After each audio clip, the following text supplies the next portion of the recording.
The hour of convening having arrived, all members of this House will please report to their assigned seats. All members will report to their assigned seats. The clerk will ring the bell.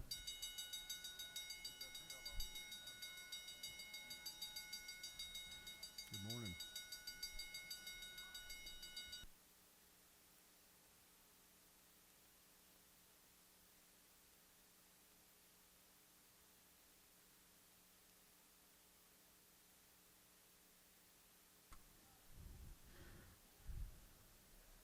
All members will please take their seats.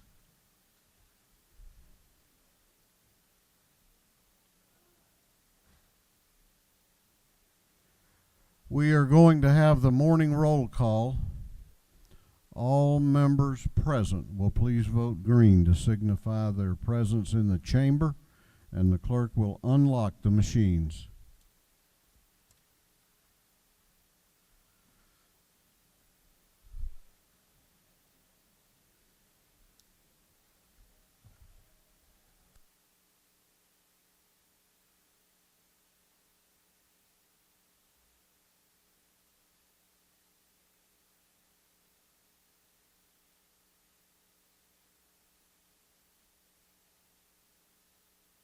Have all members voted? Have all members voted?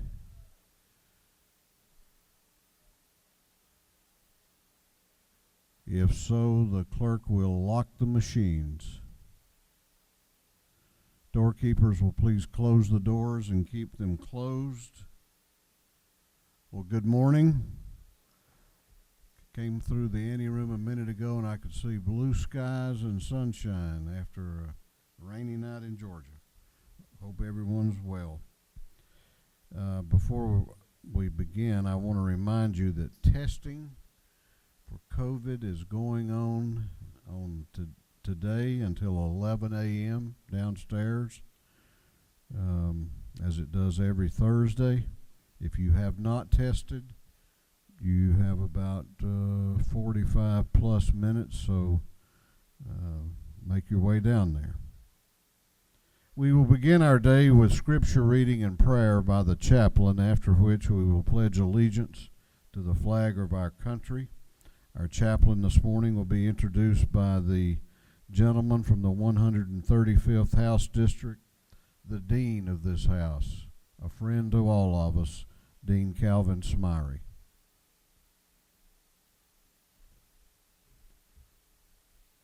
Good morning. Thank you, Mr. Speaker. It's a joy for me to be able to bring our chaplain of the day, and I'm so delighted. I've known her all her life, and her mother and father, Reverend Rudolph Allen. Her mother are dear friends of mine and were supporters of mine and when I ran for public office, and I've shared a friendship with the Allens ever since.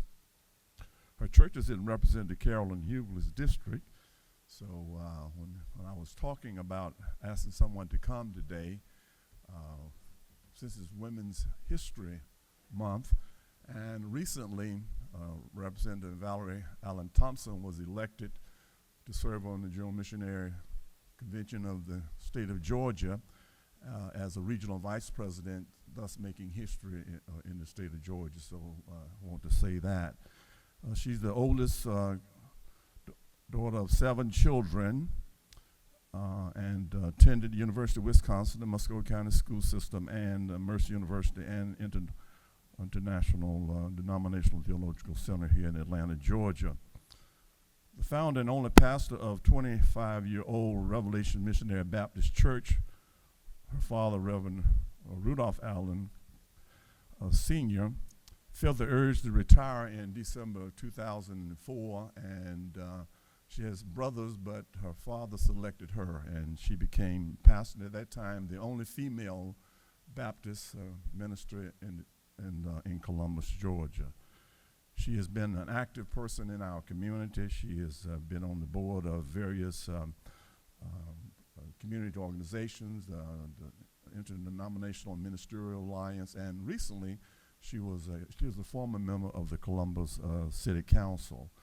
when I called her and asked her what should I say about her, and she said, just say 3 words: I love the Lord.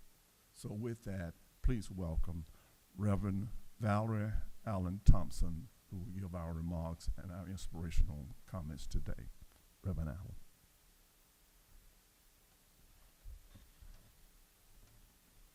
Good morning to Speaker Ralston, Dean Smyrie, and a special greeting to my district representative, Carolyn Hughley, and to all the members of the Columbus delegation. It is indeed an honor and a pleasure to be here with you today. I know that we are still abiding by CDC guidelines. My family wanted to come, but they couldn't, but they are streaming. And I want to say to them, thank you so much for, they're probably smiling now, my Revelation family smiling now for acknowledging them this morning. When I was a child, when I was a kid, I used to pray every night for a bike. Then I learned that prayer doesn't work that way. So I decided to steal a bike and prayed for God's forgiveness. Prayer isn't just about asking God for things you need or desire. It's about establishing a relationship with Him built on faith and trust in Him. God knows the desires of our hearts long before you even think to ask, but He still loves to hear from us, whether we are asking for guidance or giving thanks, because what it does, it draws us closer to Him. One widely known prayer that is often set to music is the Lord's Prayer. However, there is another musical prayer that's not so widely known, and it is called Lift Every Voice and Sing, which we know it as the Negro National Anthem, written by James Weldon Johnson.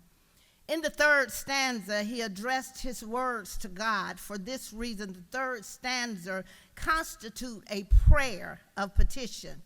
And this is what it says. It says, God of our weary years, God of our silent tears, thou who hast brought us thus far on our way, thou who hast by thy might led us into the light, keep us forever in the path we pray. Then it says, lest our feet stray from the places, our God, where we met thee, lest our hearts drunk with the wine of the world we forget thee, shadowed beneath thy hand, may we forever stand true to our God, true to our native land. Like the Lord's Prayer, this is a good model for a praying people in the face of continuing injustice, in the face of this pandemic, in the face of unnecessary violence. It certainly serves as a model for what we have endured this year. The reason why this prayer is such a good model prayer, first, the focus of the writer's petition is upon God. Under such heavy affliction and terrible treatment, you would expect the focus of the prayer to be a litany of complaints about misery, about suffering, about injustice. But Johnson focused his prayer on the presence of the one who is able. It was not on how hard life was, but on how available God was and God is. Not on how weary the years were, but how sustaining the hand of God is. Yes, we have been through a lot, but we must continue to trust God. We have an insurance or a divine assignment from the one who does not grow weary. As a matter of fact, Isaiah 40:29 said, he gives strength to the weary and increases the power of the weak. We have the assurance of assistance of the one who can lead us in the right way, because he is the way and he is the best way. This model prayer conditions our soul for the Lord to order our steps. where love overcomes hatred, where God makes us secure at the deepest level, then whatever policies this nation develops towards us, we can forever stand true to our God. However much the shortcomings of this nation discourages us, the Lord will enable us to still stand true to the nation's noblest promise to be one nation under God, indivisible, with liberty and justice for all. Whatever this nation's policies and attitudes, God will strengthen us to stand. That's why I like the verse in Ephesians 3:29 where it says, "Now unto him who is able to do exceeding abundantly above all that we can ask or think, according to the power that works in us." Will you bow your heads with me in prayer? Dear wise and loving Father, God, we thank you for your love, your kindness, and your tender mercy. God, we thank you on behalf of all who are gathered here today. Thank you for your many abundant blessings. Thank you for life itself, for the measure of health we need to fulfill our calling. Father God, therefore I pray for every representative, for the Speaker of the House, for the various levels of officials, and particularly for this assembled body. I'm asking that you would graciously grant them wisdom to govern amid the conflicting interests and issues of our time, that you would grant them a sense of the welfare and true needs of your people, that you would grant them a keen thirst for justice and rightness, and the ability to work together in harmony even when there is honest disagreement. Father God, give us an assurance of what would please you and what would benefit those who live and work in and around our beloved states, our cities, and our communities, and the world in which we live. It is in your most blessed name, the name of Jesus. Amen. Let us pledge to the flag. I pledge allegiance to the flag of the United States of America and to the republic for which it stands, one nation, under God, indivisible, with liberty and justice for all.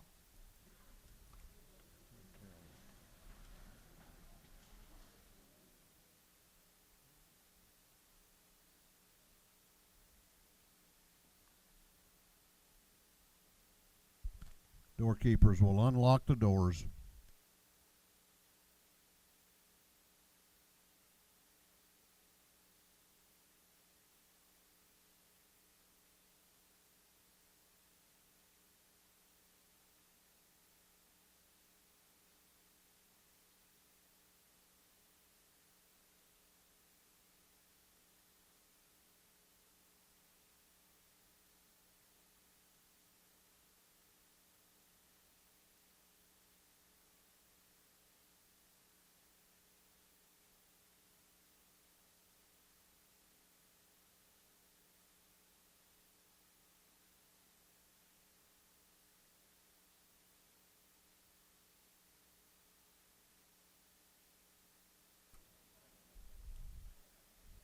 Chair recognizes Chairman Hogan, the chair of the Committee on Information and Audits.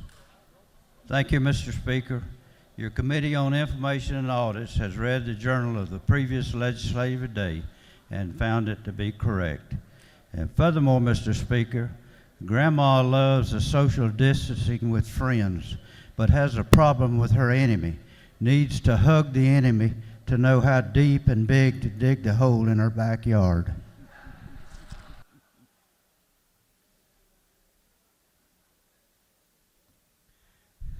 Is there any objection to the Chairman Hogan, the chair of the Committee on Information and Audits, reports that the journal of the previous legislative day has been read and found to be correct. Is there any objection to the confirmation of the journal? The chair hears none and the journal is confirmed. The clerk will read the resolution establishing the order of business for the day. Mr. Burns, 159th moves the following be established as the order of business in our first part of the period. Unanimous consents. Introduction of bills and resolutions. First reading and reference of House bills and resolutions. Second reading of bills and resolutions, reports of standing committees, third reading and passage of uncontested local bills and resolutions, first reading and reference of Senate bills and resolutions, morning orders. Is there any objection to the adoption of the resolution establishing the order of business for the day? The chair hears none, and the resolution is adopted.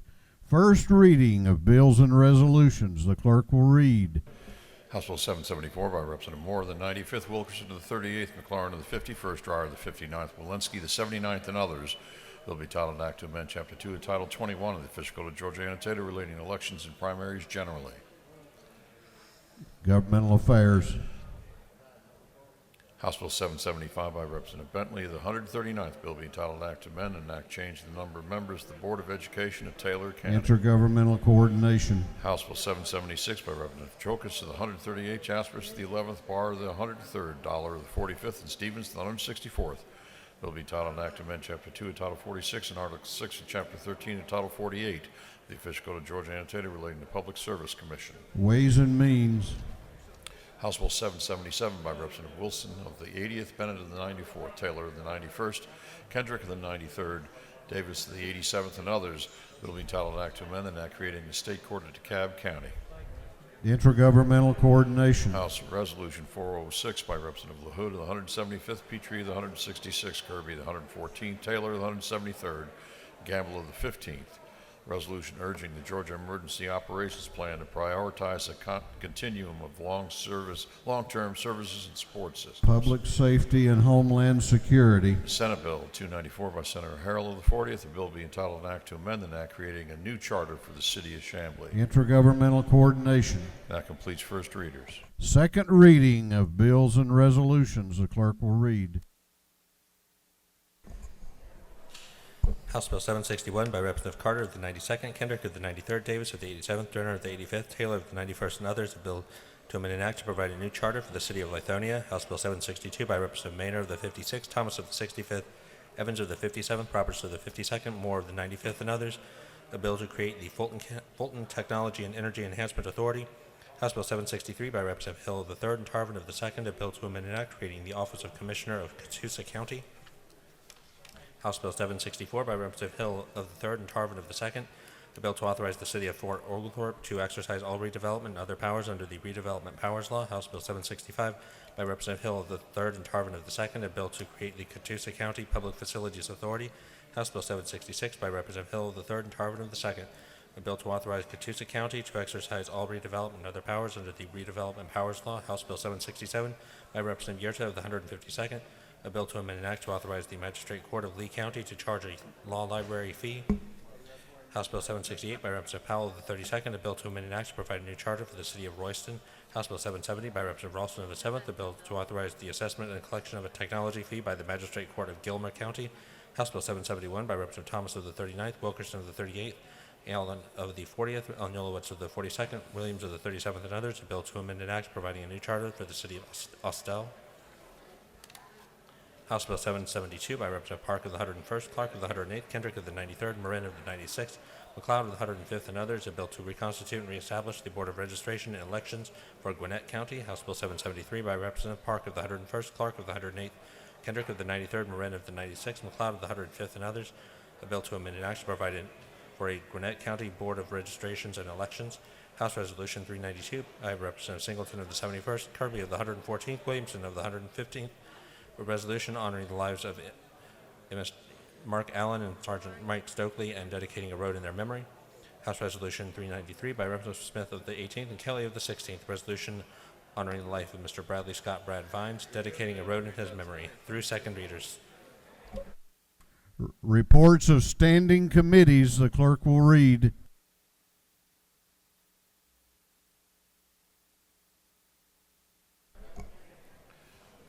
Representative Timothy Barr, the 103rd District Chairman of the Committee on Code Revision, submitted the following report. Mr. Speaker, your Committee on Code Revision is under consideration the following bill of the Senate. And it's instructed me to report same back to the House following recommendations. Senate Bill 238 to pass by committee substitute.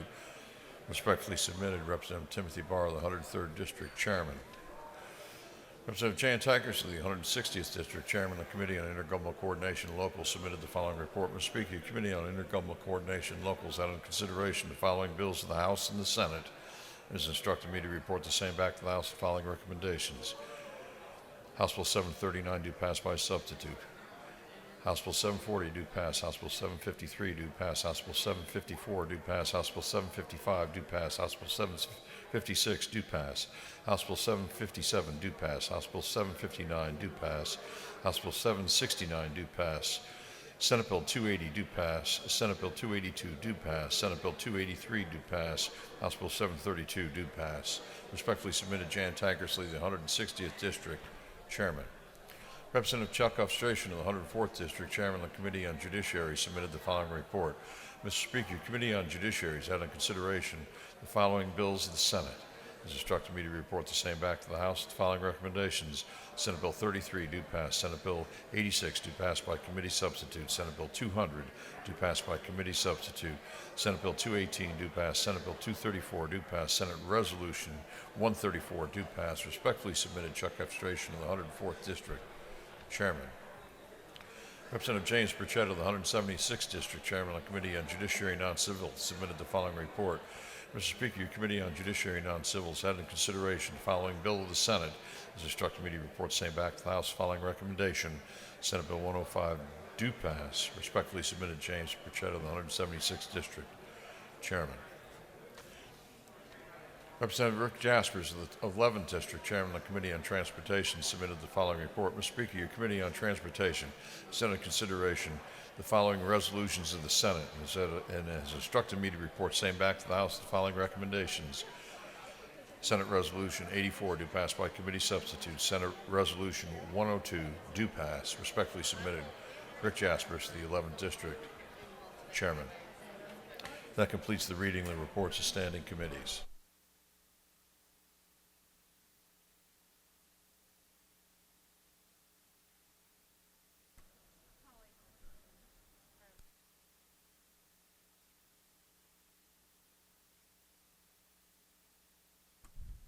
All right, we're going on now to the local calendar.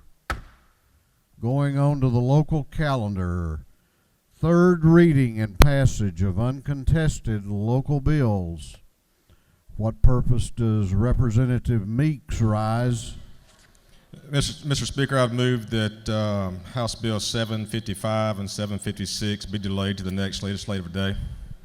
Clerk will read the captions.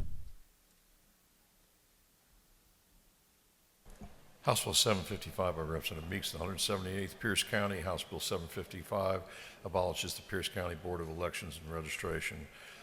House Bill 756 by Representative Meeks, the 178th, Pierce County. House Bill 756 reconstitutes and reestablishes the Pierce County Board of Elections and Registration.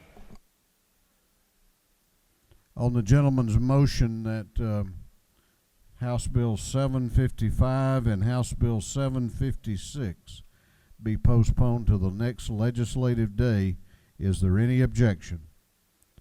Is there any objection? Chair hears none, and it is so ordered.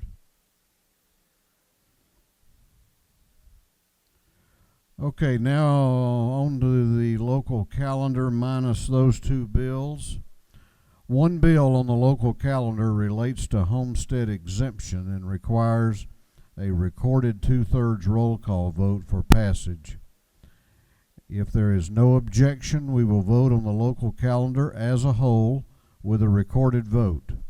Hearing none, it is so ordered. The clerk will read the local calendar. House Bill 739 by substitute by Representative Ralston, the 7th, City of Blue Ridge. House Bill 740 by Representative Benton of the 31st, Town of Pendergrass. House Bill 755 by Representative Smith of the 70th, Coweta County. House Bill 754 by Representative Benton of the 31st, City of Houston. House Bill 757 by Representative Wen of the 89th, City of Atlanta. House Bill 759 by Representative Petrie of the 166th, Town of Thunderbolt. House Bill 769 by Representative Mathiak, the 73rd, Spalding County. Senate Bill 280 by Senator Gooch of the 51st, Lumpkin County. Senate Bill 282 by Senator Anderson of the 24th, Lincoln County. Senate Bill 283 by Senator Anderson of the 24th, Lincoln County. House Bill 732 by Representative Dreyer of the 59th, City of Atlanta.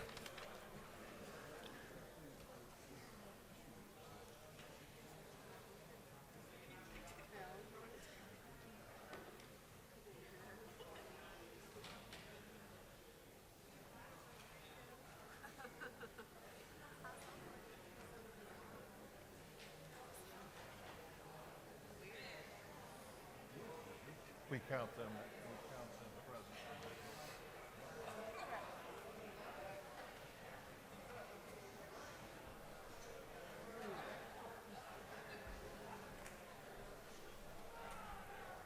Is there any objection to the previous question being ordered on the local calendar? The chair hears none. The previous question is ordered. Is there any objection to agreeing to the report of the committee, which was favorable to the passage of the bills? The chair hears none. The report of the committee is agreed to. Shall these bills now pass? All those in favor of the passage of the bills on the local calendar will vote aye. Those opposed will vote no, and the clerk will unlock the machines.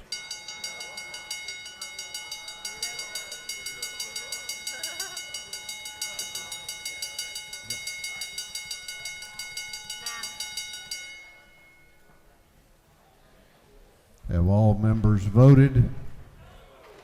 Have all members voted? If so, the clerk will lock the machines. On the passage of the bills on the local calendar, the ayes are 137, the nays are 11.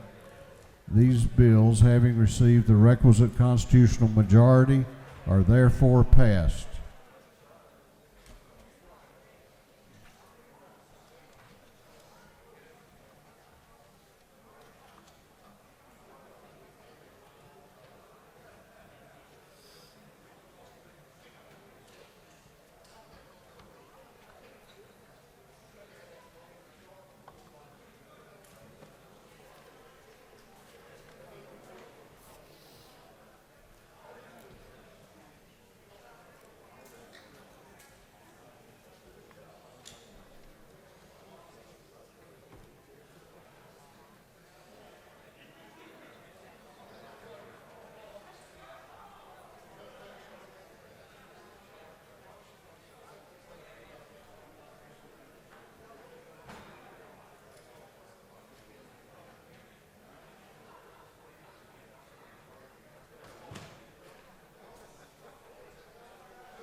All right, we're going on now to morning orders. We're going on to morning orders. If you have signed up for a morning order, then be prepared and be at the front of the chamber. A total of 10 minutes for all morning orders. Chair recognizes the Majority Caucus Whip, Representative Kelly, for a morning order. Thank you, Mr. Speaker. I'm joined by Representative Smith. Because it's not often, Mr. Speaker, that we actually take the time to congratulate and to tell the staff that we work with how much we appreciate them and how proud of all the great work they accomplished, but I want to do that this morning. Tuesday night, Ryan Farmer, our House Policy Manager, put his name on the ballot like we have. And I'm proud to share with you that he won overwhelmingly in his election to the Haralson County Commission. So I would hope that everyone would join me in congratulating him for putting his name on the ballot and being successful.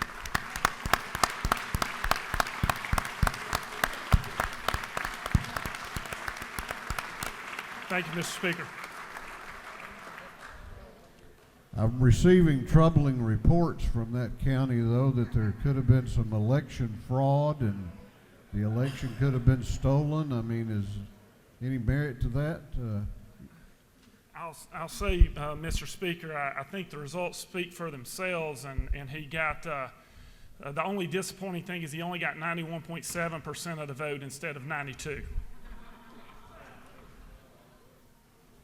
Well, okay. Chair recognizes Chairman Bonnie Rich for a morning order.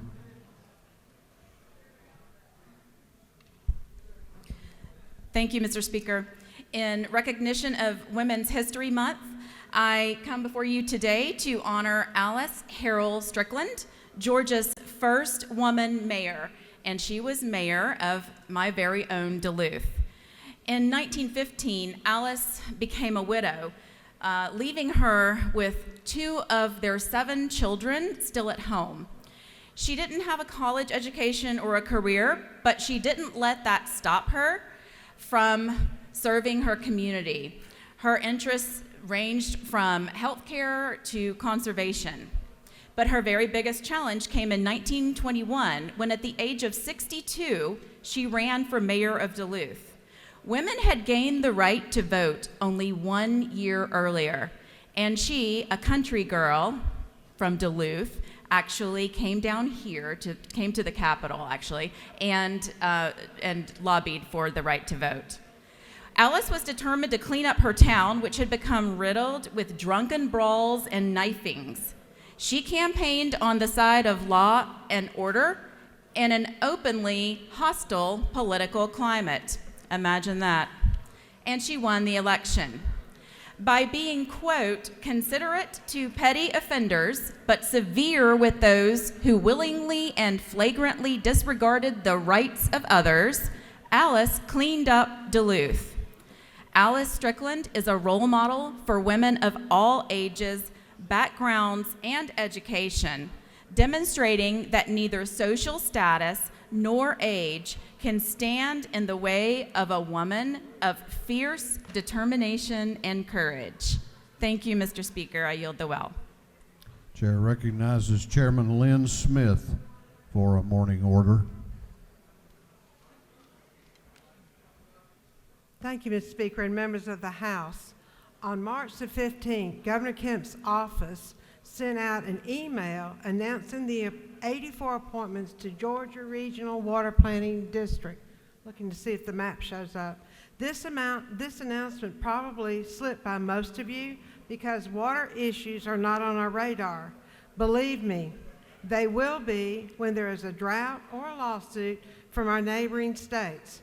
Thank heavens the General Assembly hunkered down during the first decade of the 21st century to address these concerns. In 2001, the General Assembly created the Metropolitan North Georgia Water Planning District, otherwise known as the Metro District.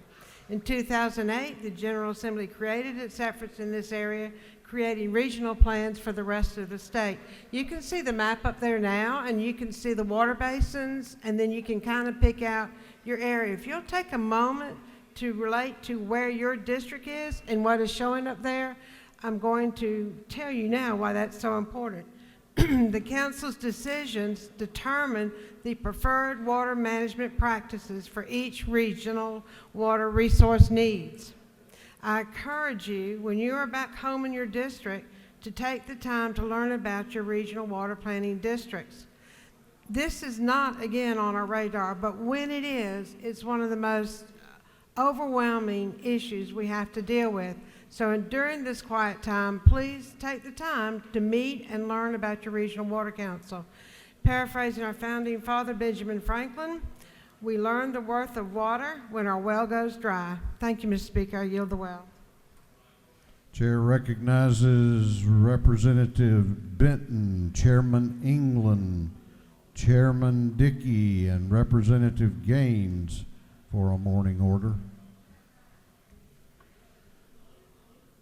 Thank you, Mr. Speaker. Ladies and gentlemen of the House, last week Jackson County lost one of its most outstanding citizens. Mr. Haley Fleming was 94 when he passed away. Besides being a veteran and raising a family in Jackson County, he dedicated 37 years to the educational mission of helping students acquire the knowledge and life skills necessary to become productive citizens. He taught at Lula, Jefferson, Commerce, and Jackson County high schools during his career after receiving his bachelor's, his master's, and specialist degree. The success of his former students was one of Mr. Fleming's greatest pleasures. His former students worked in varieties of agricultural careers. 5 of his students carried on his calling by becoming agricultural education teachers. Mr. Fleming set a standard of excellence for his FFA members that helped them bring home many awards. He had 76 students named state FFA winners. He coached 9 teams to national FFA competitions, also state competitions. His FFA chapters produced 7 state FFA officers, 4 FFA scholarship winners, countless Georgia Planter degree recipients, and 8 American Farmer degree winners.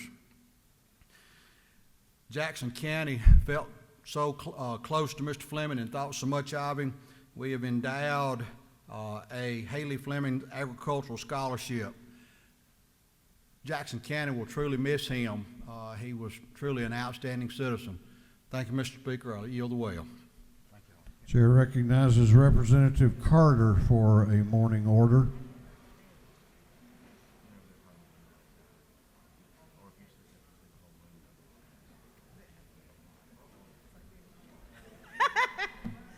Good morning. Thank you, Speaker Ralston. In recognition of Women's History Month, we wanted to share with you some famous women who were born on March the 19th.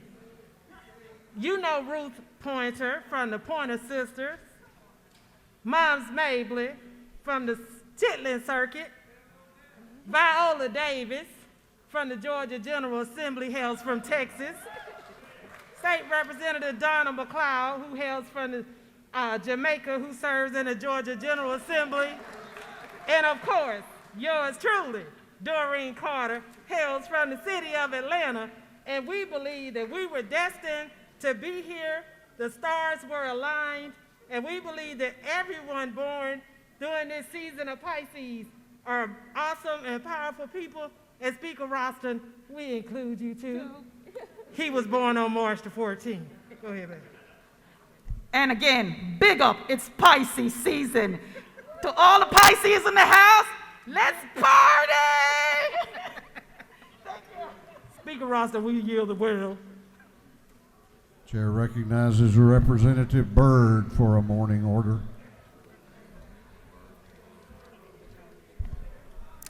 Good morning.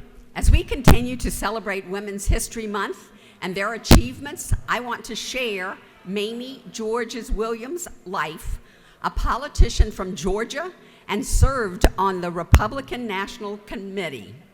In 1924, Ms. Williams became the first woman from Georgia and first African-American woman to speak on the floor of the National Republican Convention. Mamie Williams was born in 1872 in Savannah, Georgia, to Reverend James and Sarah Miller. Ms. Williams was educated at the Beach Institute in Savannah and at the Atlanta University. After the 19th Amendment was passed granting women the right to vote, Williams took action and registered a large number of African American women to vote. During the 1920 presidential election, Williams was credited with turning out over 40,000 women for Georgia to vote.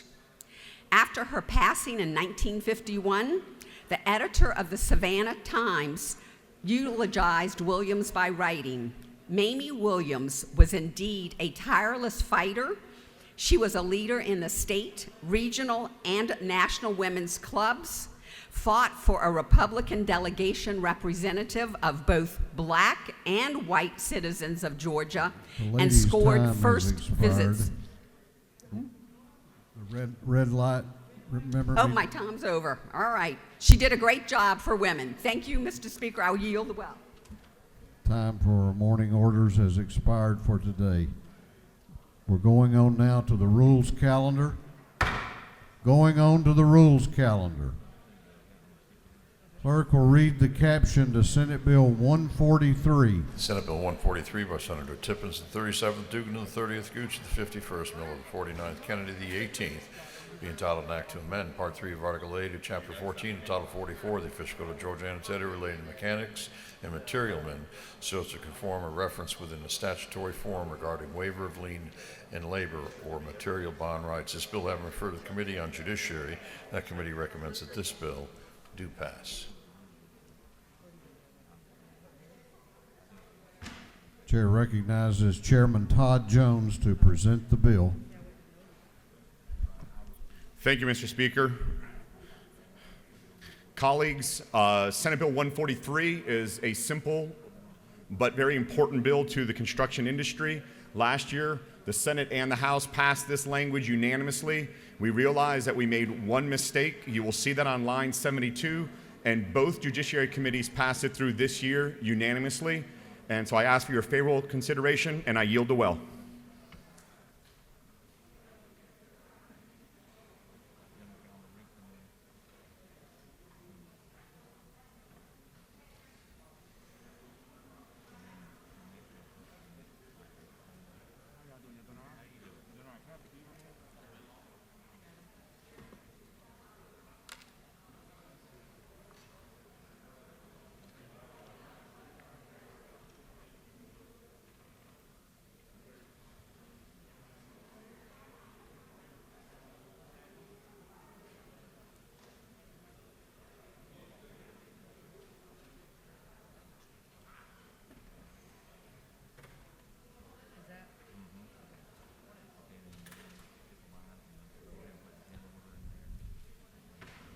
Gentleman had no questions.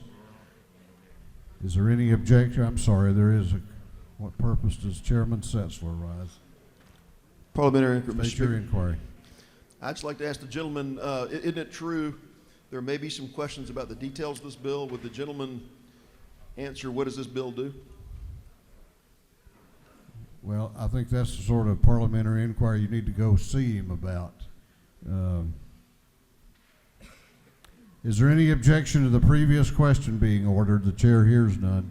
The previous question is ordered. Is there any objection to agreeing to the report of the committee, which was favorable to the passage of the bill?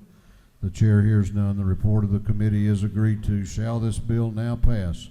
All those in favor of the passage of the bill will vote aye. Those opposed will vote no, and the clerk will unlock the machines.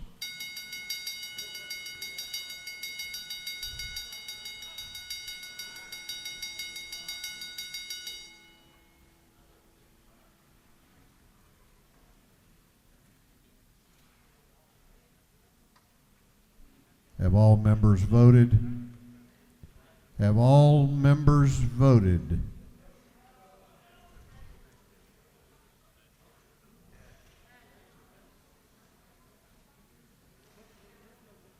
If so, the clerk will lock the machine on the passage of Senate Bill 143. The ayes are 156, the nays are 0. This bill, having received the requisite constitutional majority, is therefore passed. Clerk will read the caption to Senate Bill 210. Senate Bill 210 by Senator Robertson of the 29th, Miller of the 49th, Payne of the 54th, Kirkpatrick of the 32nd, Brass of the 28th, be titled an act to amend Title 40 of the Fiscal Code of Georgia Annotated relating to motor vehicles and traffic so as to provide for definitions relative to registration and licensing of motor vehicles. This bill having referred to the Committee on Motor Vehicles. That committee recommends that this bill do pass. Chair recognizes Representative Montahan to present the bill. Thank you, Mr. Speaker. And members of the House, today I rise to present to you Senate Bill 210. Senate Bill 210 is some enabling legislation that allows Georgians to have a new and improved digital license plate. This new technology has been vetted by the Department of Revenue for 3 years. The pilot program is currently ongoing and successful and is waiting on the passage of this bill. This plate is hard to remove and uses bank-level 256-bit encryption.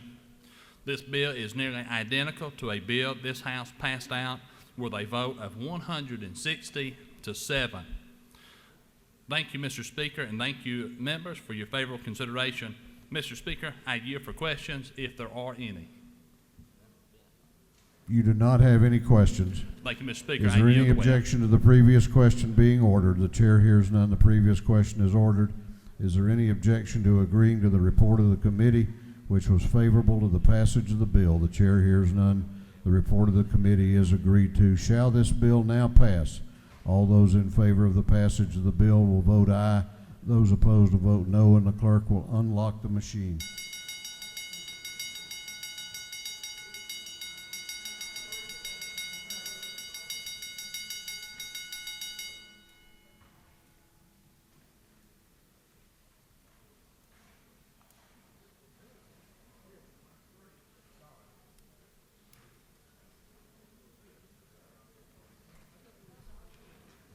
Chairman Tankersley, I'll authorize you to vote Chairman Martin's machine.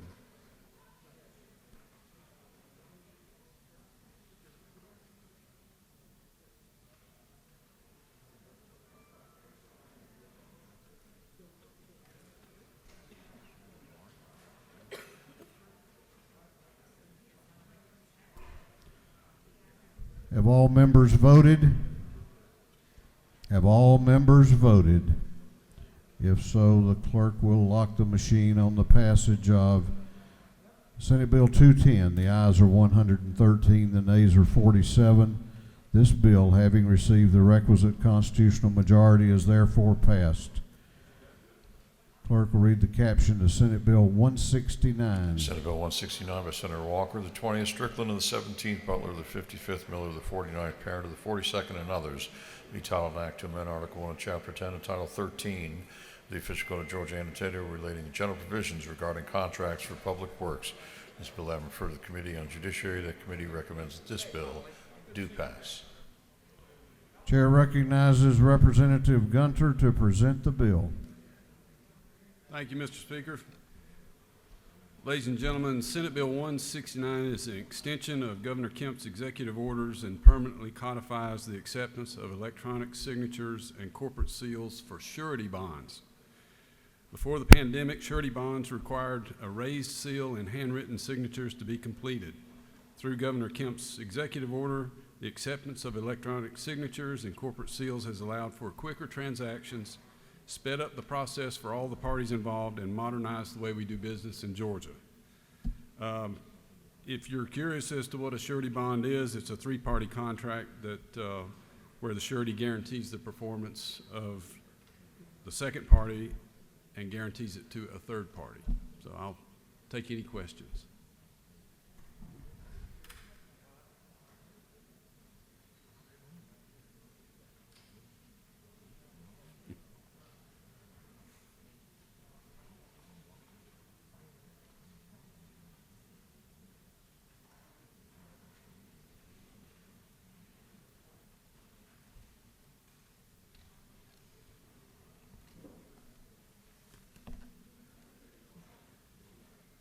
Okay, you had no questions, I'm sorry. Okay, thank you. Is there any objection to the previous question being ordered? The chair hears none. The previous question is ordered. Is there any objection to agreeing to the report of the committee which was favorable to the passage of the bill? The chair hears none. The report of the committee is agreed to. Shall this bill now pass? All those in favor of the passage of the bill will vote aye. Those opposed will vote no, and the clerk will unlock the machine.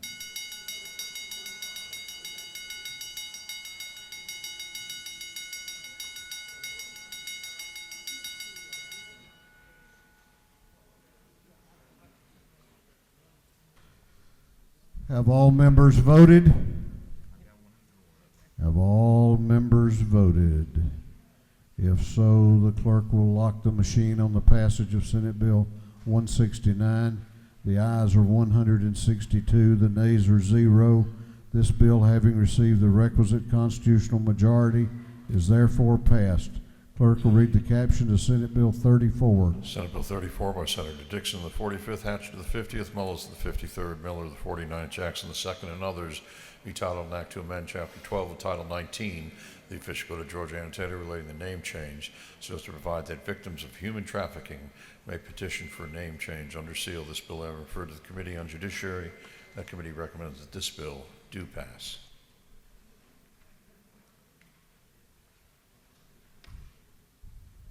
Chair recognizes Representative Bonner to present the bill. Thank you, Mr. Speaker. This morning I rise to present Senate Bill 34. It builds on the anti-human trafficking efforts of First Lady Marty Kemp through the Grace Commission, co-chaired by our own Speaker Pro Tem Jones.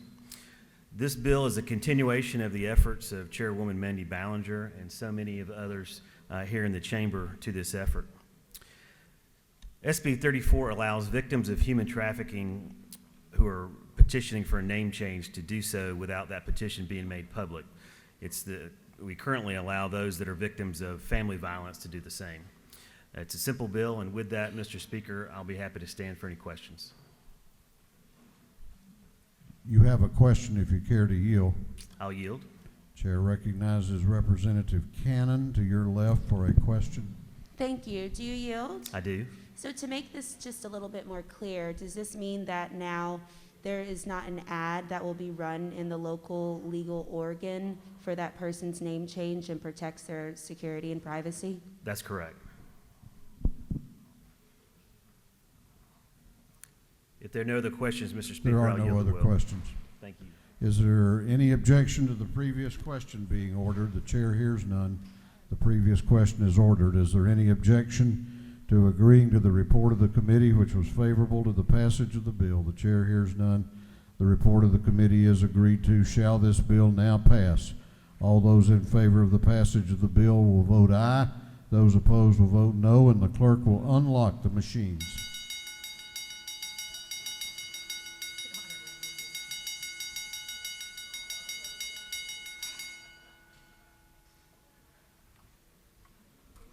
Have all members voted? Have all members voted? If so, the clerk will lock the machine on the passage of Senate Bill 34. The ayes are 162, the nays are 0. This bill, having received the requisite constitutional majority, is therefore passed. Clerk will read the caption to Senate Bill 168.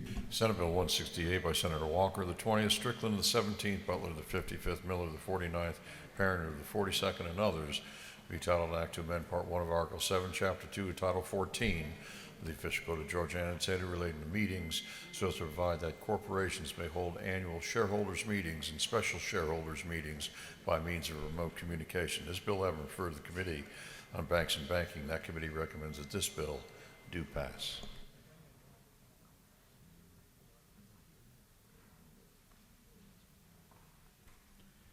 Chair recognizes once again Representative Gunter. Thank you, Mr. Speaker.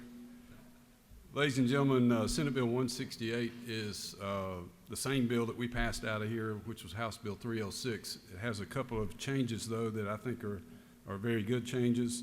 One of them is on line 27, which changes the word solely to wholly. And then Section 4 was added in to make this approved on the signature of the governor. Some of the corporations in Georgia have their annual meetings prior to July 1, so this was to help them with that. And basically what this bill does is it's a virtual hearing or virtual shareholder meetings, which can be done wholly or partially. And that's basically what the bill does, and I would ask for your favorable consideration. I'll take any questions. You have no questions. Thank you. Is there any objection to the previous question being ordered? The chair hears none. The previous question is ordered. Is there any objection to agreeing to the report of the committee, which was favorable to the passage of the bill? The chair hears none. The report of the committee is agreed to. Shall this bill now pass? All those in favor of the passage of the bill will vote aye. Those opposed will vote no, and the clerk will unlock the machine.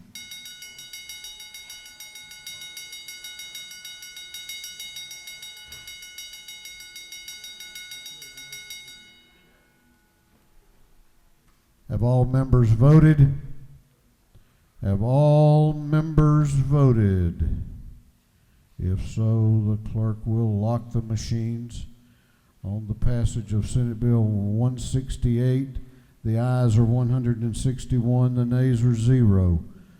This bill, having received the requisite constitutional majority, is therefore passed. Clerk will read the caption to Senate Bill 163. Senate Bill 163 by Senator Strickland, the 17th, Kennedy, the 18th, Hatcher, the 50th, Jones, the 22nd, and Redder, the 33rd, to be entitled an act to amend Part 2 of Article 3 of Chapter 3 of Title 38 of the Official Code of Georgia Annotated relating to judicial emergencies, so as to provide for the suspension of statutory speedy trial requirements when compliance with such statutory speedy trial requirements becomes impracticable following a judicial emergency. This bill now referred to the Committee on Judiciary. That committee recommends that this bill do pass by committee substitute. Representative Gunter, might I inquire, how much more of the Gunter agenda is left after today? I'm not real sure. That's not real optimistic there. There's still more out there. Chair recognizes Representative Gunter to present the bill.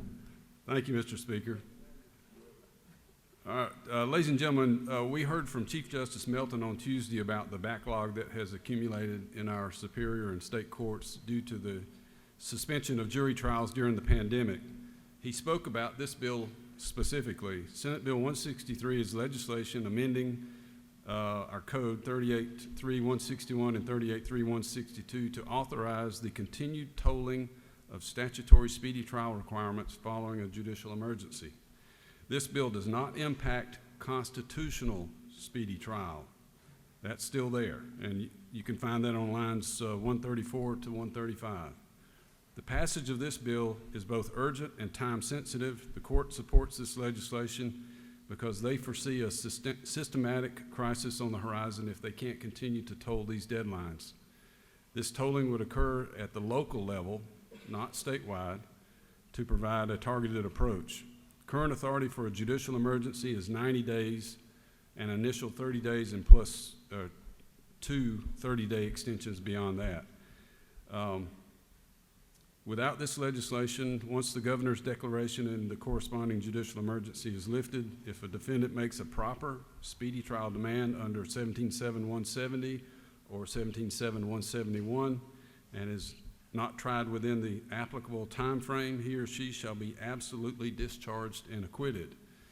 As the Chief Justice said, we need to have a system that actually determines whether people who have been charged and indicted with a crime are guilty or innocent before allowing them to walk free.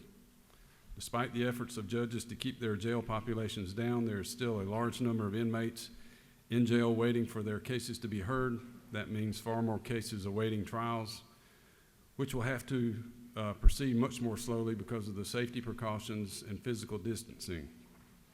Because so many of these cases are not yet indicted or charged due to the tolling deadlines, a statutory speedy trial demand cannot yet be made.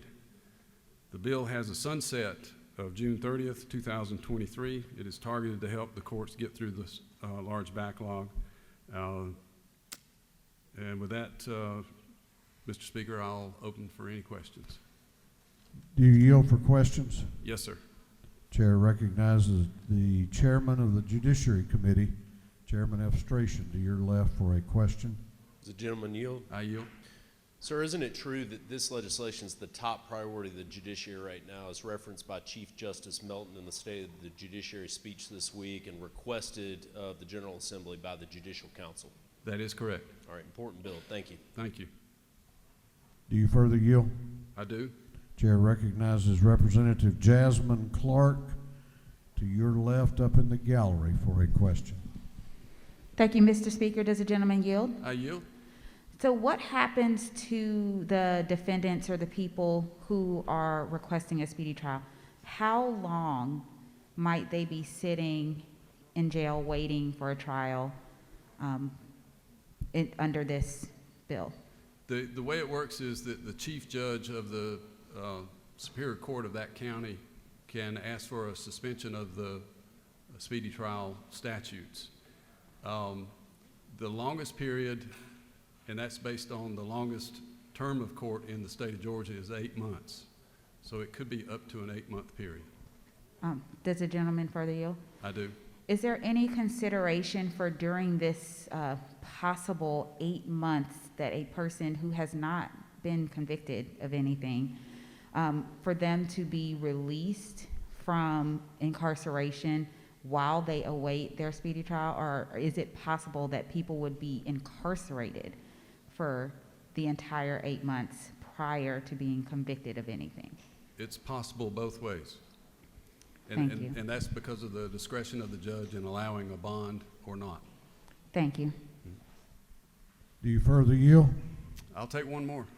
Chair recognizes Chairman Hitchens to your right for a question. Will the gentleman yield? I yield.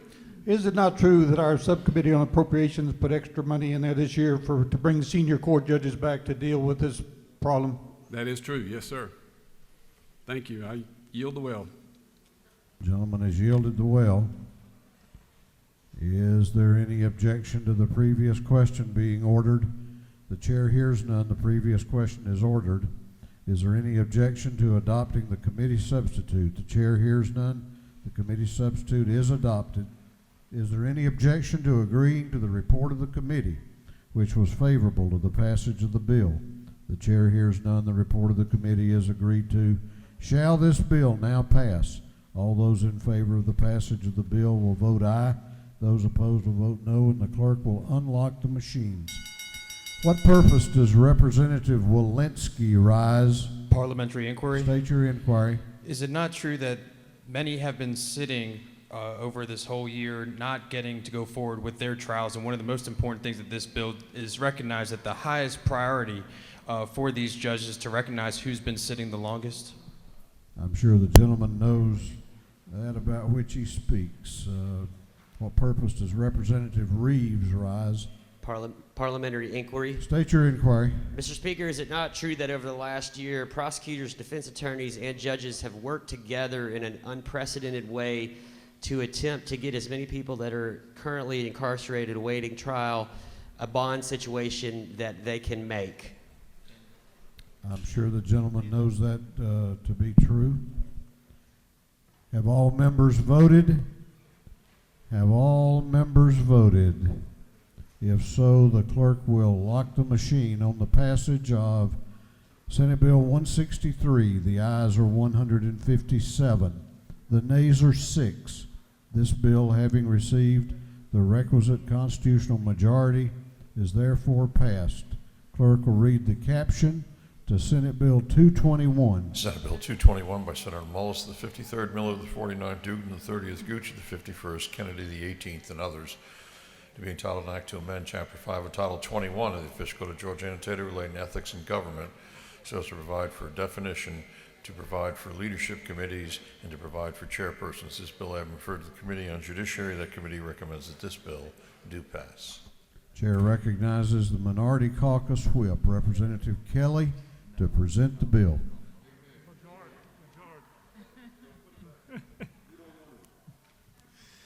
Thank you, Mr. Speaker. I bring before you today Senate Bill 221, LC 280192, and it does a simple thing. It creates 8 leadership committees that have the ability to raise funds like they currently can today, but allows them the opportunity to then coordinate with their respective candidates. Those 8 leadership committees are made up of first the governor, and then a nominee for a political party for governor, the lieutenant governor, and the nominee of another political party for lieutenant governor, the respective majority and minority caucuses in this House, and the respective majority and minority caucuses of the Senate. Currently, these committees exist and are able to raise funds, but when they go to expend those funds, they have to do it through an outside group if they want any direct coordination. This would eliminate that need. That's simply what it does. This bill is full of transparency and sunshine because as you see that once $500 is raised, then the funds will have to be disclosed in the same way our individual campaign committees are disclosed. Also, when funds are expended on this measure, they have to have a disclaimer saying that it comes from that leadership committee. Mr. Speaker, I'll be glad to yield for some questions on this simple bill. Do you yield? Yes, sir. Chair recognizes Representative Bruce to your right for a question. Will the gentleman yield? I sure will. Is the purpose of this to give the political parties the opportunity to spend more money directly on a candidate of their choice? Is that what you are suggesting?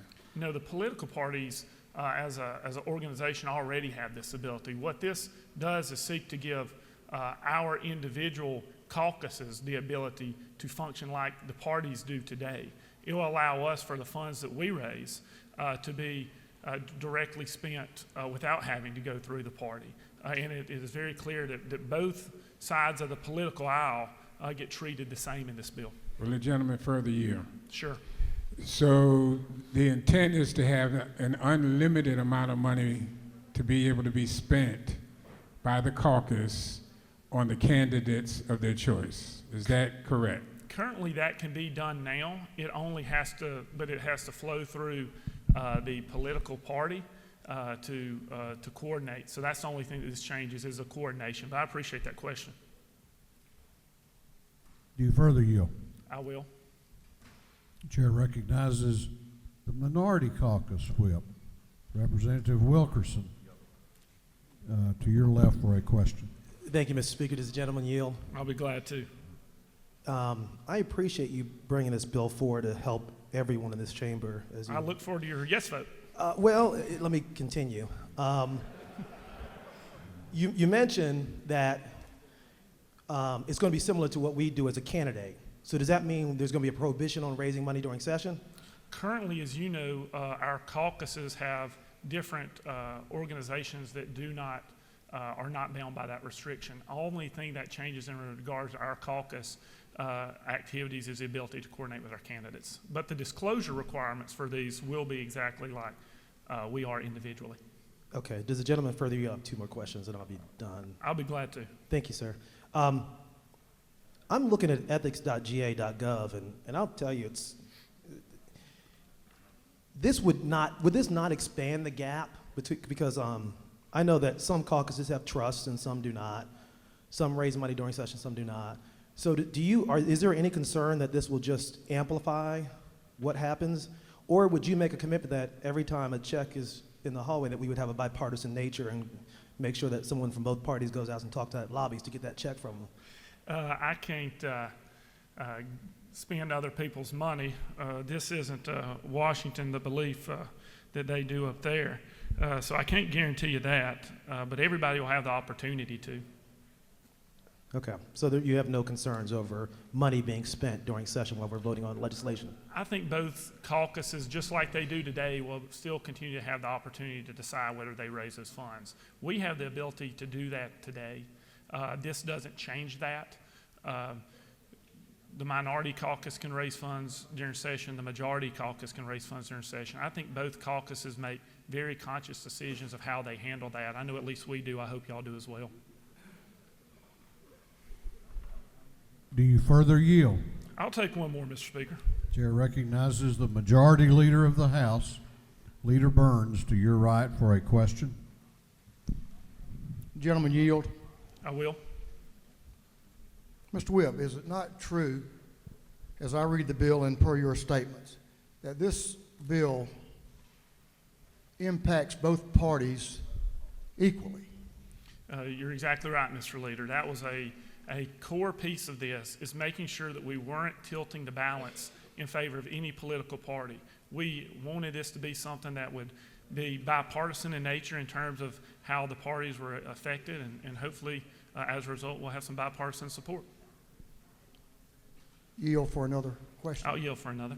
So you could say it's an equal opportunity bill? I would agree with that, and I would also say, Mr. Leader, that's a very transparent bill because of the reporting requirements. That would be my last question. If you'd yield for one more question, please. One more. Mr. Whip, would this language in this bill and this law not only require the full disclosure of all funds spent and received, giving full transparency, does not exist now? That's exactly right, Mr. Leader. I appreciate those questions. We made great efforts here to make sure that the funds that were raised would be disclosed and the funds spent would be disclosed, as well as putting a disclaimer on the expenditures that mentioned that the leadership committee was responsible for that spending. So I appreciate that question. Thank you for your work. Thank you, Mr. Leader. Mr. Speaker, I know there's others signed up to speak, so for now I'll yield the well and maybe come back in a few minutes. Thank you. Okay, we have a minority report. Is there any objection to the previous question being ordered? The chair hears none. The previous question is ordered. We will now go on to the minority report. By rule of the House, a total time of 20 minutes. Chair recognizes Representative Evans to speak to the minority report.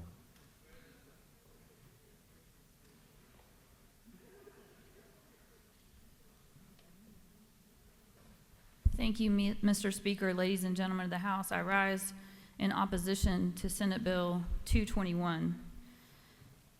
Our laws have long reflected a policy position against PACs coordinating with individual campaign committees. That's been a staple of our campaign finance laws for a long time, and I have a big problem with us so flippantly, with a switch, changing that long-standing public policy that we've all supported over the years.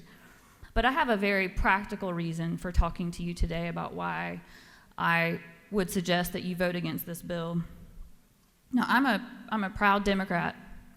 Many of you in this chamber, you're proud Republicans. I agree with most of my party's positions and my leadership We normally are on the same page. But I also have an independent streak. And I know a lot of you in here do too. On the D side of the aisle and on the R side of the aisle. So I want to just have you think to yourself and perhaps ask yourself a rhetorical question. Do you really want to vote to give your caucus leadership, whoever they may be, now and in the future, more power over your fate, to allow them to use unlimited campaign contributions and coordinate with your opponents if they think you're getting out of line? Not only to do it, but to threaten it, to hold that over your head in a way that they can't right now. Do you really want to vote to give away your own power? I leave you with that, and I yield remaining time on the minority report to Representative Walensky. Chair recognizes Representative Walensky to speak to the minority report. Thank you, Speaker. Thank you all here today. So I've been down at the Capitol since 2010. I came down here helping out one of the groups, and I spent a lot of time in the Judiciary Committee watching. Chairman Wendell Willard was there at the time. And I've been here a while, and I was elected first in 2018, and one of the proudest things I have always had is that we are not like Congress. We're not like the federal government. Everybody always asks me, what's the difference between Georgia and the federal government? And I would say there's two main things. One is, as we know, 95% of the time, hopefully 98% of the time, we all agree. We're working to make our state better. We are working together. We get along. We hang out with each other. I'm very proud of that. The other thing I've always been proud to say is that the money, there's a big difference in how money is used, how money is applied, and there are barriers in place to keep our campaigns and everything involved safe. This bill will make it more expansive on how money can be used. As Representative Evans just said, this will allow a leadership committee to directly coordinate with a large amount of money. And as we know, we've heard from both parties on the federal elections in Georgia, there's been so much money raised, it's been a major concern. And I'll ask a similar question and just ask, do we want to make it more expansive and bring more money into Georgia politics? Because I know that I have been here helping and now as a state rep for almost 10 years, and I've always been proud to say that we are different, that we have elections where people work hard and people represent their constituents and they speak for their constituents because the constituents elected them, not because their leadership. Hi, Representative. I've always been proud to say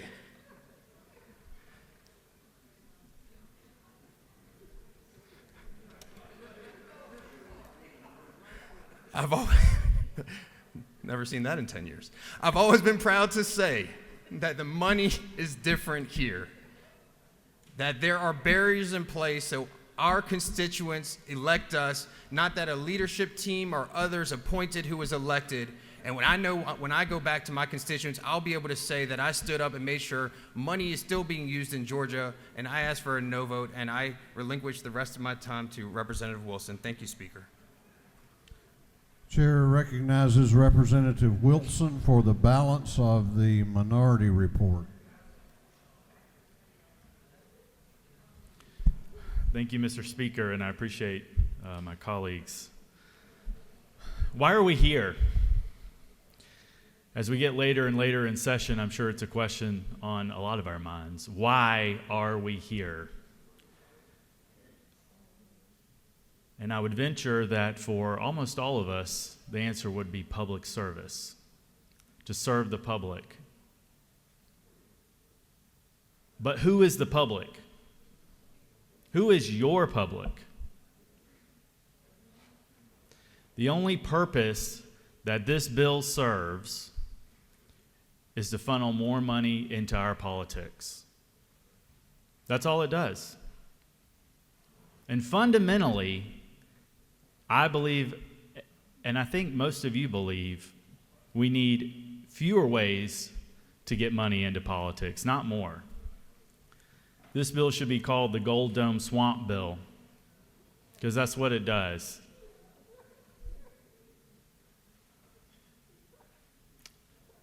The majority leader referred to this as an equal opportunity bill.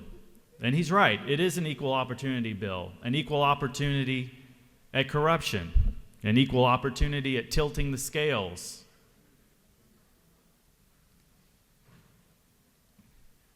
This would only make it harder for us to serve the people of this state. Money always finds a way into every nook and cranny that we allow it to. And it keeps us from putting the interests of our citizens first. It can incentivize, for instance, passage of liability shields for businesses instead of protections for workers. There are no limits on the amount of money that donors can give to these committees. So this bill would create even more incentives for special interest to donate unlimited funds during session. Let me say that again. During legislative session. It gets us closer to that quid pro quo that our laws today acknowledge we need to be wary of. We need to prevent. This is a very way to get around public corruption. Not only would we have coordination between these leadership committees and individual campaigns, but there would be coordination between the committees and the well-moneyed interests in the hall. Just think about this. Financial incentives from the leadership of these funds, potentially for individual legislative actions taken by members. Just think about that. This is the wrong direction. And if I'm being truly honest, it's very telling to me that we're headed down this path of adding more unlimited amounts of money in politics and decreasing the transparency over it at the same time that we're making it harder for Georgians to vote. We're raising barriers to ballot access for folks working long hours, 6 or 7 days a week, while creating yet another way for well-moneyed interests to influence our elections and influence our legislative process. This bill has our priorities completely out of order, and I would urge you to reject the Gold Dome Swamp Bill. Mr. Speaker, I'll leave you with this, and my colleagues. I can assure you that every one of our constituents are watching us this session. The stakes are very, very high. And they're watching this bill too. This bill will show them where our priorities lie, where your priorities lie. With them or with the protection of your seat? With them or with the well-moneyed interests in the hallway? I would urge you to make your choice accordingly. Thank you, Mr. Speaker. I yield the well. Gentleman has yielded the well. The chair of the committee has asked for the chairman's time, which is also 20 minutes. Chair recognizes Chairman F. Stration.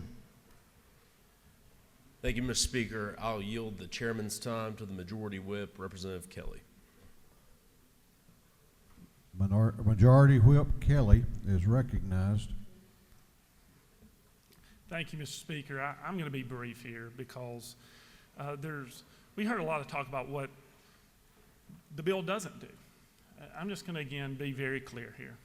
This bill will take money that currently is being spent in dark money packs, and it'll bring sunshine onto that.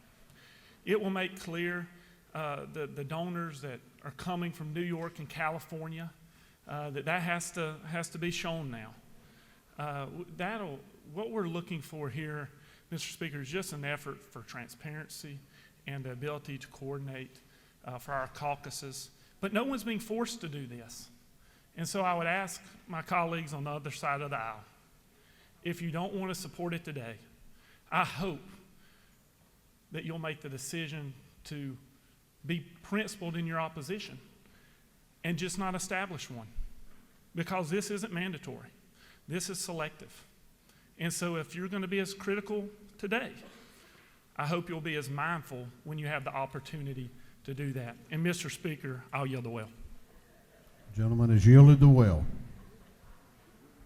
Is there any objection to agreeing to the report of the committee, which was favorable to the passage of the bill? The chair hears none. The report of the committee is agreed to. Shall this bill now pass? All those in favor of the passage of Senate Bill 221 will vote aye. Those opposed will vote no, and the clerk will unlock the machine. What purpose does the minority caucus whip, Representative Wilkerson, rise? Parliamentary inquiry. State your inquiry. I will gladly make that commitment to my friend, the fellow whip, if he returns that money to D.C. that they just sent us this week, the $1,400 plus all the child care tax credits the Republicans all voted against. So I will make that commitment if he writes a check for the same thing.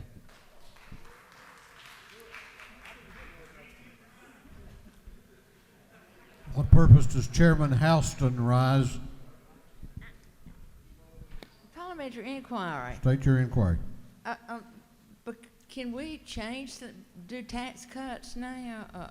What's the ruling on tax cuts? I think that may have to be decided by a court somewhere. Thank you, because I don't think that, is it not true in the new COVID bill that they said something about us not doing tax cuts to states?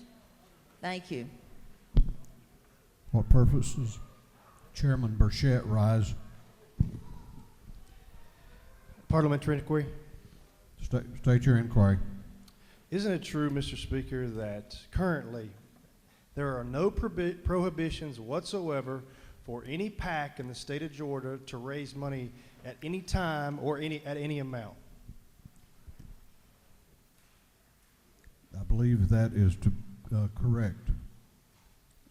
All right, we're going to do one more parliamentary inquiry, and then we're going to close it out. What purpose does Chairman Oliver rise? Parliamentary inquiry, Mr. State your Speaker. inquiry. Isn't it true, sir, that in the early part of our careers, in a very brief period of time, there was legislative effort to reduce the amount of money in politics, and the recent two-thirds of our career, every single step has been to increase the amount of money that comes into politics? Well, I know that a lot of money got spent here in Georgia last year. I don't know who spent it or where it came from. Have all members voted? Have all members voted? If so, the clerk will lock the machine. On the passage of Senate Bill 221, the ayes are 96, the nays are 69. This bill, having received the requisite constitutional majority, is therefore passed. Clerk will read the caption to Senate Bill 66. Senate Bill 66 by Senator Anna DeVarte to the 31st, Payne to the 54th, Mullins to the 53rd, Cowser to the 46th, Strickland to the 17th, and others.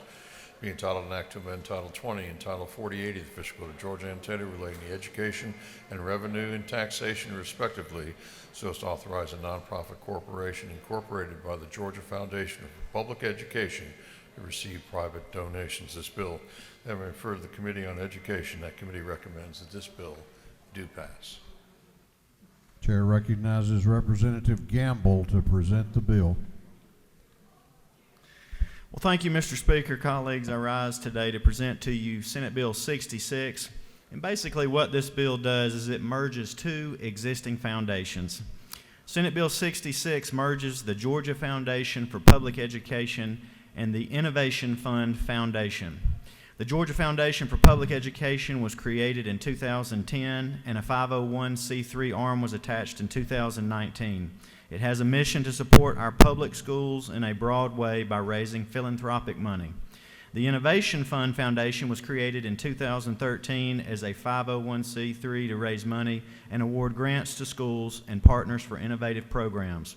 A 100% state tax credit was added in 2017 that the Innovation Fund Foundation would manage. This was the brainchild of former House Education Committee Chairman Representative Brooks Coleman. Many of you will remember his passion for this issue.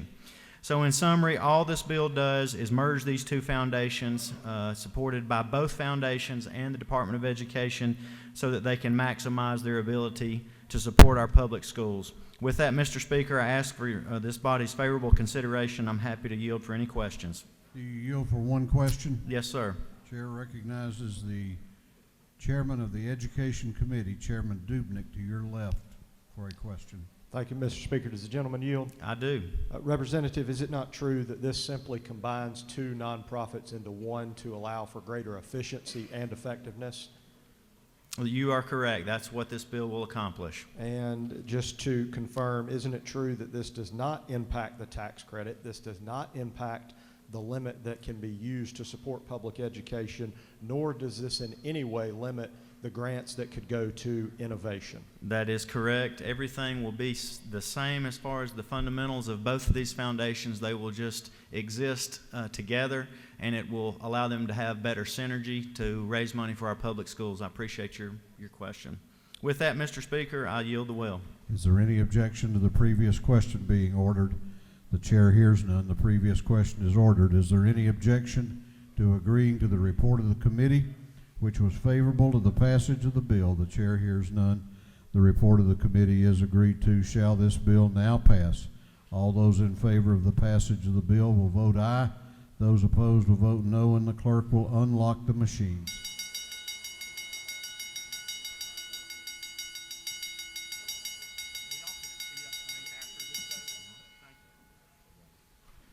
Have all members voted? Have all members voted? If so, the clerk will lock the machines on the passage of Senate Bill 66. The ayes are 159, the nays are 2. This bill, having received the requisite constitutional majority, is therefore passed.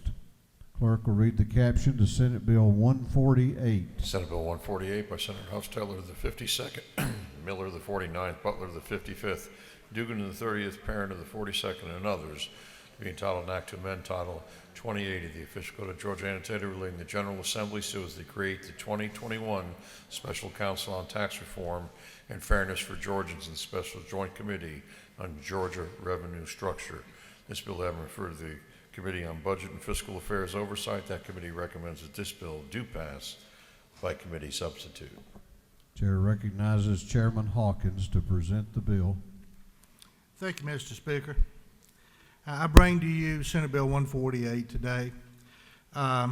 This bill, I've heard quite a bit of comment from my colleagues, and I appreciate that, and I appreciate your speaking to me about this bill, but in my heart, I feel like this is a good bill. This does reestablish once again, from what we did in 2017, a special counsel on tax reform and fairness for Georgians, and then also a special joint committee for Georgia's revenue structure. It's the special counsel that provides a study and their council made up of experts in the economy, in business, also includes the Commissioner of Economic Development. This group comes up with the suggestions and ideas that are passed on to the special council made up solely of legislators who will then move legislation forward to this House, being taxation bills, and our Speaker appointing these bills in a timely manner. When this legislation actually occurred in 2017, and what we got out of that legislation was the reduction or removal of energy tax on manufacturing, changes in our auto tax, changes in the transportation fuel tax, and it created ag exemptions. The benefits of these proposals were felt throughout this state, from cities to our rural areas. So that's what this bill does. And Mr. Speaker, due to the late time, I think I'll take no questions. Gentleman has yielded the will. Chair recognizes the Minority Caucus Whip, Representative Wilkerson, to speak to the bill. Thank you, Mr. Speaker. I'll also be brief. I think it's a great idea to update the Tax Reform Council. My only concern is that as I look through lines 55 through 66, I don't see a CPA on here. I don't know how you do tax reform without having a certified public accountant on it. Anybody that talks taxes probably does not talk to their economist about it. They probably talk to an accountant. And so I would recommend that it's a good bill. I would ask that we vote it down, send it back, and then add in there a certified public accountant or two to make sure that we actually know what we're doing when it comes to tax reform. And I'll yield to any questions. You yield for a question? I do. Chair recognizes Leader Beverly, Minority Leader Beverly, for a question to your left. The gentleman yield. I do. The author of the bill, I know he left the well pretty quickly without answering this question. Maybe you can help me out with line 58 and 59.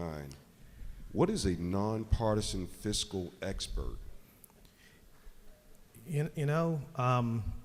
As a CPA, I have no idea what a nonpartisan fiscal expert is. I guess when I talk to my exterminator, he thinks he's an expert, but I have no idea. The Senate does things sometimes and we don't know what they're doing, but I'm not sure. Could that be someone who just balances their checkbook? Could that, For half of Americans, as you remember, we actually are doing a class on balancing checkbooks, et cetera, because people don't do it. So yes, I would consider that a fiscal expert. Thank you, Mr. Whip. I will, if there's no more questions, I would yield the well. Thank you, Mr. Leader, for that question. I was wondering what that was too. Yeah, and like I said, I ask that you vote this down, we reconsider it, we send it back to rules and put a CPA, which I do know what that is, on there and move this back to the Senate. But thank you, I yield the well. All right, is there any objection to the previous question being ordered? The chair hears none. The previous question is ordered. Is there any objection to adopting the committee substitute? The chair hears none. The committee substitute is adopted. Is there any objection to agreeing to the report of the committee, which was favorable to the passage of the bill? Chair hears none. The report of the committee is agreed to. Shall this bill now pass? All those in favor of the passage of the bill will vote aye. Those opposed will vote no, and the clerk will unlock the machine. What purpose does Representative Ridley rise? Parliamentary inquiry. State your inquiry. Is it not true, in my opinion, that this is a backdoor way to do tax increases by using this council? I'm not sure I can say no to that. Thanks, sir. What purpose does Representative Carpenter rise? Parliamentary inquiry. State your inquiry. Is it not true it would be extremely rare for a tax council to suggest lowering taxes? I will adopt my same answer. What purpose does Representative Dukes rise? Parliamentary inquiry, Mr. Speaker. State your inquiry. Is there any specific reason why that there was outlined in this bill that there was no one from rural Georgia even considered as an ex-official member? You would need to go across the hall and ask the author, Representative. Thank you, Mr. Speaker. All right, we're going to do a couple of more and then we're going to vote it. What purpose does Chairman Martin rise? Parliamentary inquiry, Mr. State Speaker. your inquiry. Isn't it true, Mr. Speaker, that that tax that was mentioned on energy was done by former member of this House, Jeff Lewis, and he's been gone 12 years, so it was done long before 2017. Isn't that true?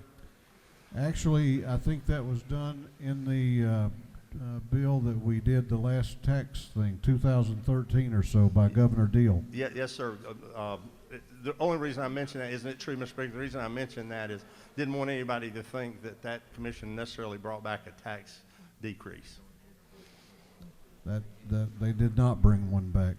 All right. What purpose does Chairman Houston rise?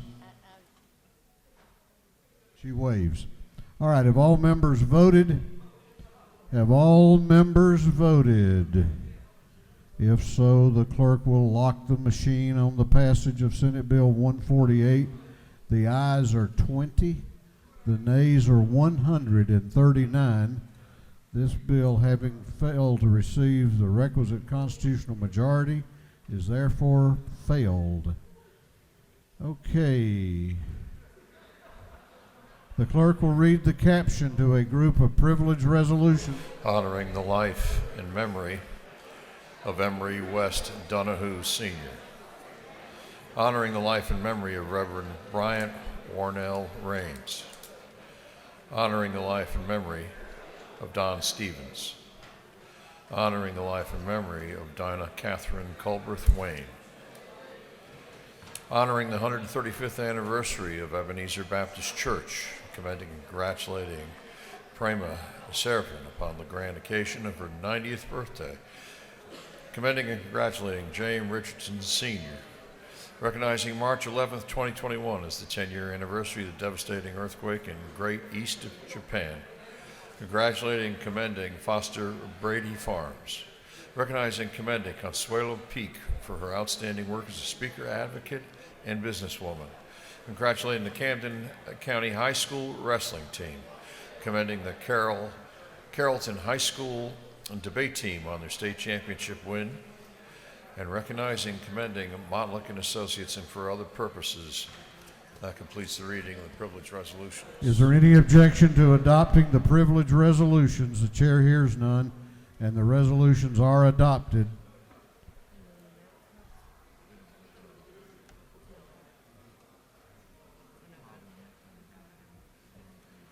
All right, if you signed up for an announcement, make your way to the front of the chamber.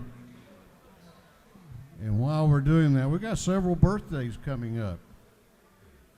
Please help me wish a happy birthday today to Chairman Ed Setzler. Chairman Setzler.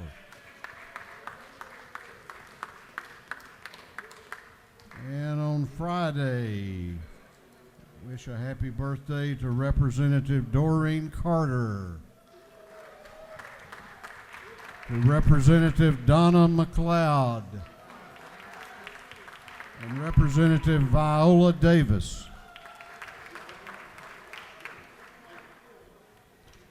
Chair recognizes for an announcement Chairman Dickey.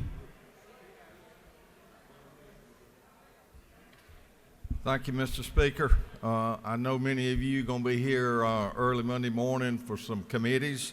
So the Georgia Cattlemen Association is going to have you a steak biscuit Monday morning from 7:30 to 9 out in the Mitchell Street between CLOB and Capitol. So I hope you'll stop by. I know Chairman England have to come back outside. He'll be here a lot sooner than 7:30 and come get his biscuit. But Monday morning, thank you. Chair recognizes the chair of the Minority Caucus, Chairman Mitchell, for an announcement. Thank you, Mr. Speaker. There will be lunch provided to the minority party in room 216 immediately upon adjournment. Look to see you there. Thank you, Mr. Speaker.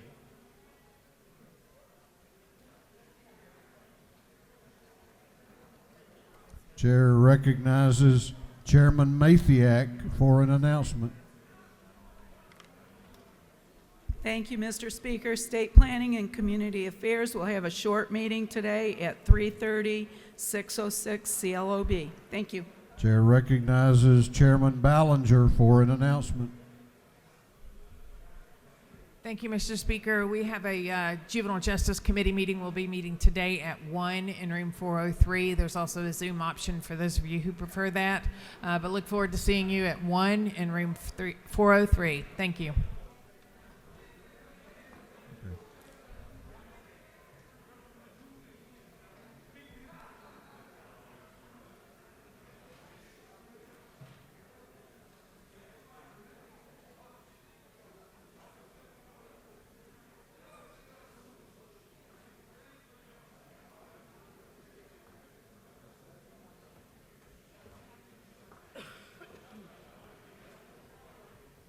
Chair recognizes Representative Buckner for an announcement.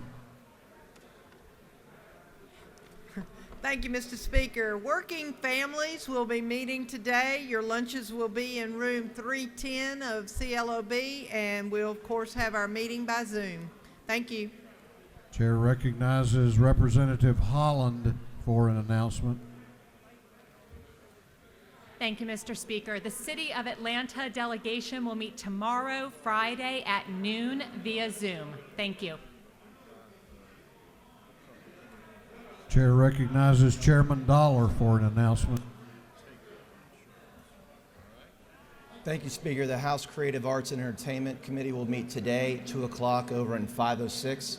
We have one bill on the agenda, and we'll be getting another update from industry experts. Thank you. Chair recognizes Chairman Collins for an announcement. Thank you, Mr. Speaker. The House Public Safety and Homeland Security Committee, Subcommittee A, will meet at 1:30 in room 415 CLOB. Thank you very much. That completes the announcements. The chair recognizes the Majority Leader of the House for a motion. Thank you, Mr. Speaker. Mr. Speaker, I move that this House stand adjourned until 1 p.m. Monday, March the 22nd, 2021. Majority Leader has moved that this House be adjourned until Monday, March 22 at 1 p.m. Before I call for the vote, let me remind you that Monday is a testing day. We will be testing from 7 until 11. So be sure and get your test. And again, we're encouraging committees to meet very aggressively Monday morning and later in the day if you choose. Okay, the motion was that this House adjourn until Monday, March 22 at 1 p.m. All those in favor of the motion will say aye. Those opposed will say no. The ayes have it. This House will be adjourned until Monday, March 22 at 1 p.m.